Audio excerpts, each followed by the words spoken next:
À l'heure où l'on parle, prenez vos précautions. Politique première, avec Anna Cabana et en marge de la manifestation hier en faveur du mariage pour tous. Gros plan ce matin sur Henri Guénaud. Henri Guénaud qui est devenu le héros de l'UMP anti-mariage gay. Bah oui, parce que de fait, c'est lui, Henri Guénaud, et pas Jean-François Copé, qui s'est imposé à la tête de la croisade UMP contre le mariage pour tous. Depuis samedi, l'opuscule que Guénaud a écrit sous forme de lettre ouverte à François Hollande, vous savez, qui s'appelle « Mariage, Monsieur le Président, donnez la parole aux Français ». Eh bien, cet opuscule est diffusé dans les kiosques.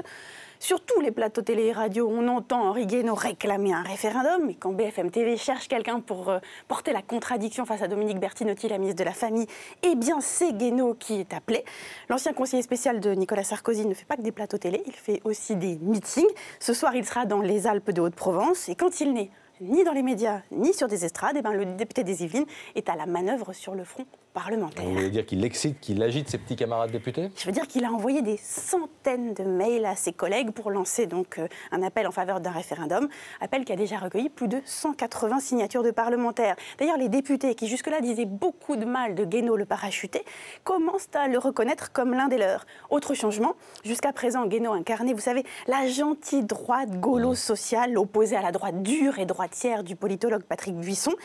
Et souvenez-vous, du temps de Nicolas Sarkozy, Guénaud et Buisson étaient les deux conseillers les plus influents et les plus opposés. La droite décomplexée, c'était Buisson, pas du tout Guénaud. Eh bien, c'est fini. Désormais, Guénaud a droit à un portrait élogieux dans la dernière livraison du journal Minute. Si, l'hebdomadaire d'extrême droite.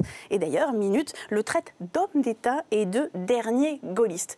Qu'on se le dise, Guénaud est devenu le héros d'une droite décomplexée d'un autre genre que celle de Buisson et Copé. Mais est-ce que ça veut dire, Anna, qu'il a changé ? Ça veut dire que cet homme qui est si soupolé, par exemple, ne se laisse plus déborder par lui-même. Il était pourtant connu pour ses pétages de plomb.